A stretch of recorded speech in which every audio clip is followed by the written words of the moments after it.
or that's not balanced, goodbye. So then number 2, pick number 3, my lord. Okay, so number 2.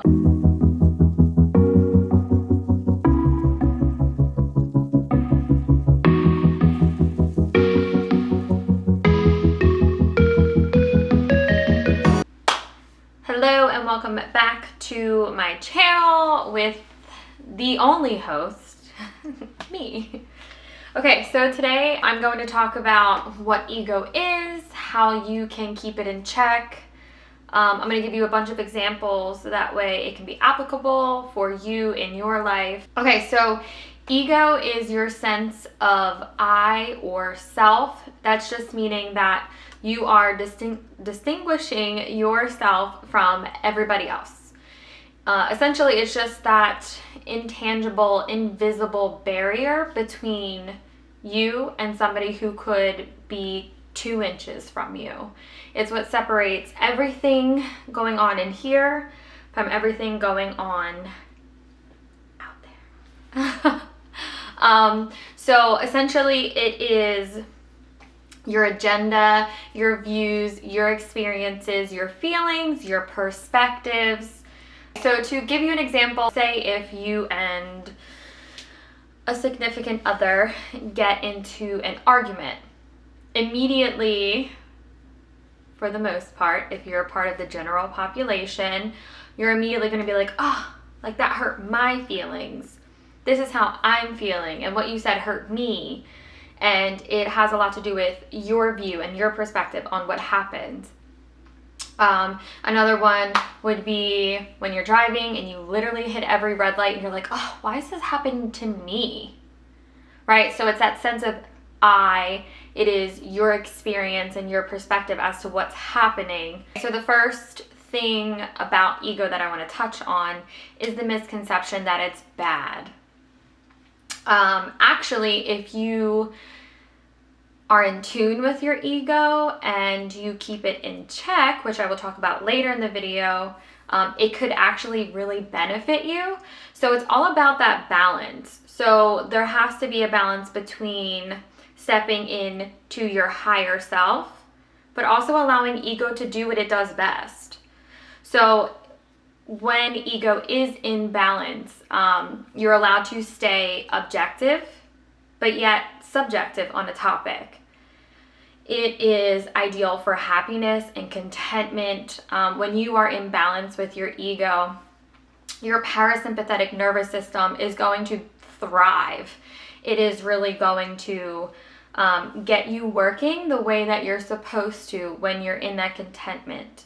Okay, so to give you an example, thinking about, I don't know if you've ever played a sport, I don't really know a lot about you, but for me, so I know that my ego will come out a lot when I'm doing something that is of some sort of sport, whether it literally be a pickup game of Frisbee or if I reflect back to when I was playing softball competitively. So when you allow yourself to step into your competitive nature, well, that is kind of ego because it's me against them. But at the same time, if you're within balance, you're able to be competitive, but at the same time, wish the best for your opponents. So you're allowed to be objective, right? Because you're like, oh, I wish the best for them. I hope that they succeed. But at the same time, be like, I want to beat them because I want to be better. I want to get higher stats. I want to further my career in this sport. Or I just want to win this game of Frisbee. Now I want to move to when there is an imbalance in your ego. So when there's some form of imbalance, it is impossible to be subjective but also objective of a situation, conversation, anything. So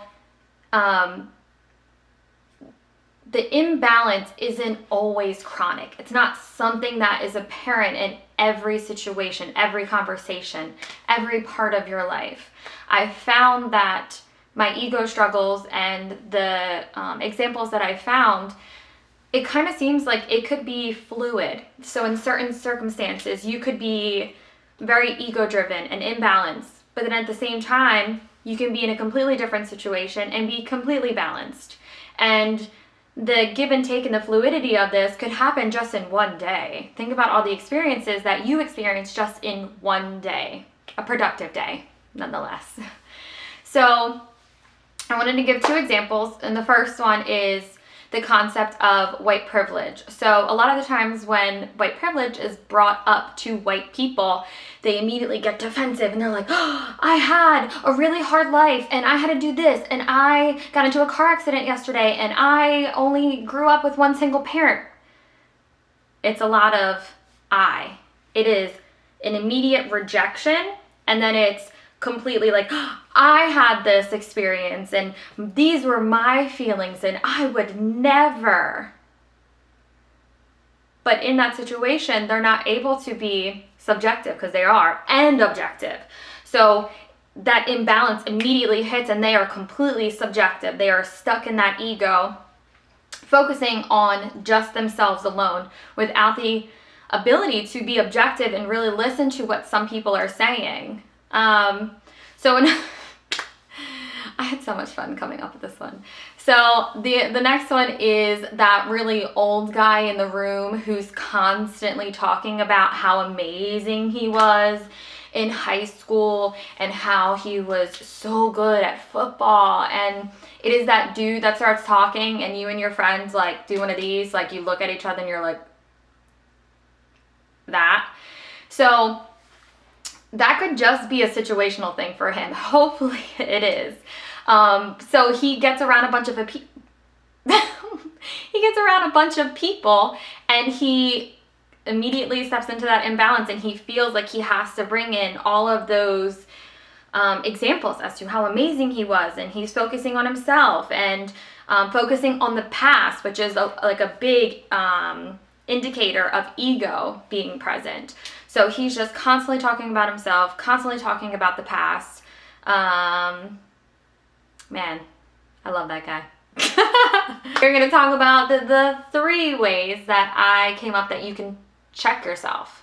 So this one is way harder than you would think. So step number 1, you have to have a strong sense of what you stand for, who you are, and what values you hold dear and tight to yourself. Okay, so for example, one would be like non-judgmental, calm, a good listener. So if there's 2 things.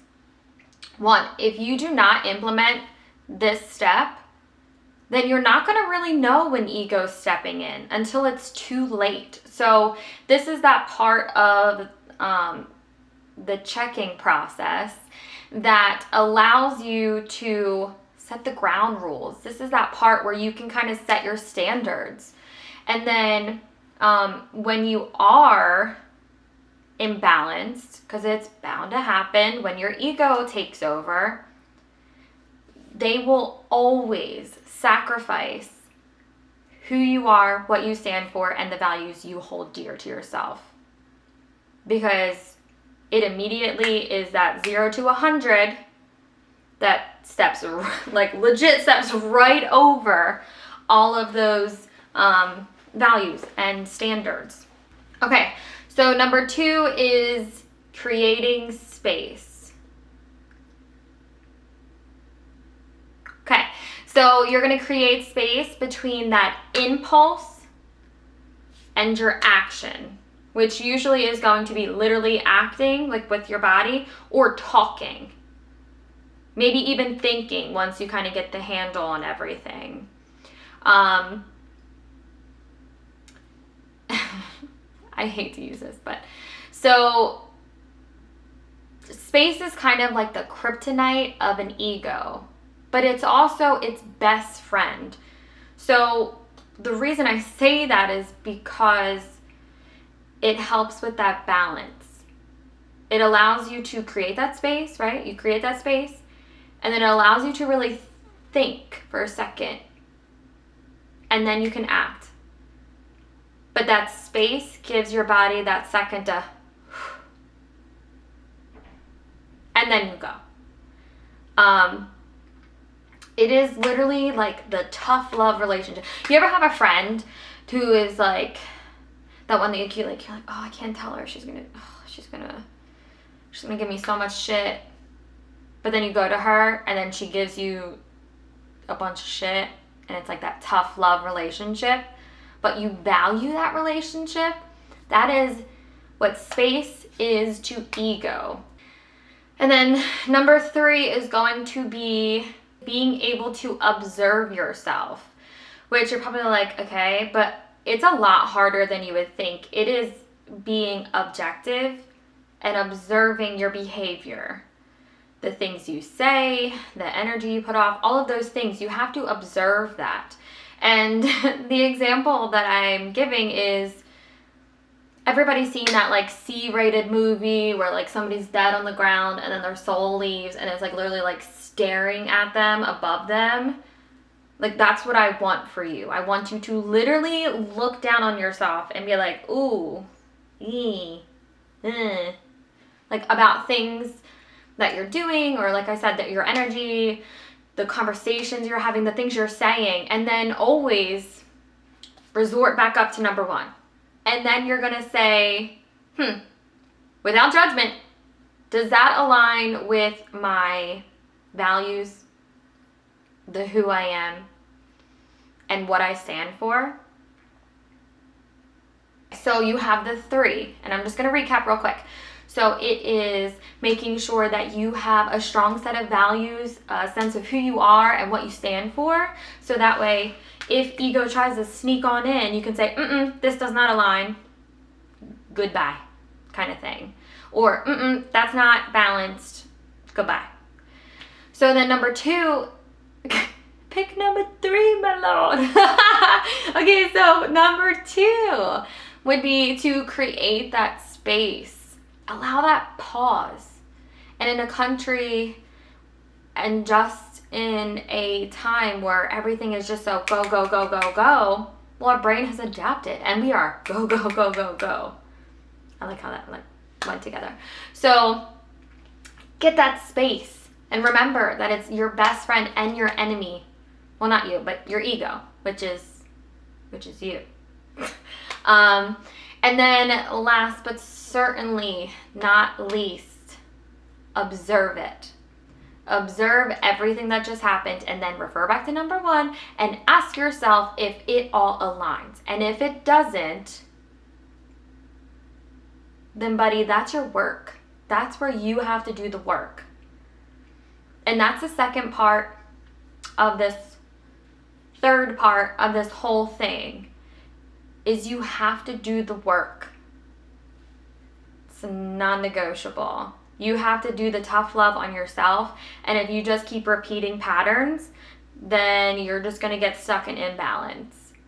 But if you found this video, then it probably means that you want to do the work, which I can attest to that is not easy. So I'm not trying to brag, but I feel like this video went really well. I loved actually making this. When I first decided to do this topic and I started doing research, I was like, what? I was like, oh no. Oh no, because it's a lot. It's a lot to bite off. It's a lot of information to want to throw at people. At the same time, I want to make sure that it makes sense. And then I give applicable examples. Also, is it applicable or applicable? The world might never know. Okay, so, but yes, honestly, thank you so much for watching. I'm really figuring it out. I feel so good after this video, and it's funny because I woke up today and I was like, I do not feel like making a video today at all, but I feel so good about this because it allowed me to work some things out in myself, and I hope that it allowed you to learn some things not only about yourself, but that little inner ego you got going on, and how you can keep it in check and in balance and not vilifying. You're not making your ego a villain, because that's only going to prolong that inner battle with ourself that a lot of people have. If your ego is a part of you, you're supposed to love it. But tough love is a thing. So that is that work. Feel like I'm rambling because I'm like on a high of making this video. Plus I had 3 cookies. So like my sugar high is probably kicking in. Also, I found out that they have coconut milk whipped cream. I can't wait to make a sundae tonight. With obviously dairy-free everything. Okay, so I'm going to cut this off before this turns into a journal entry. I hope you enjoyed it. Please share it with other people. Please subscribe. I am not too proud to beg.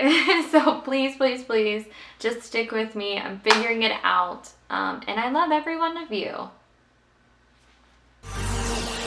Because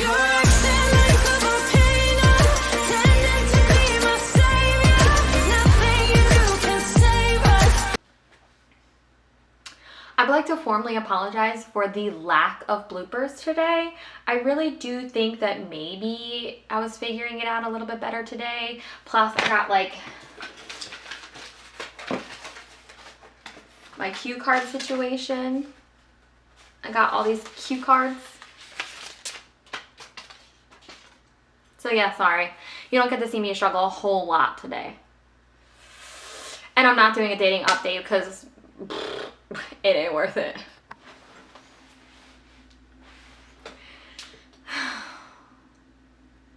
I can't go in too heavy. Why do I have performance anxiety when it comes to this? Alright, whatever. I'm just gonna not care if somebody walks by the window.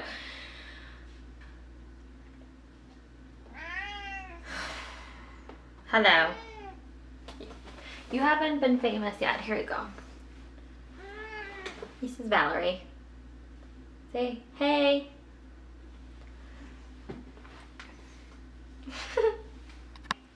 Oh, that's gonna be a bitch to edit. So you are going to literally observe yourself and ask you.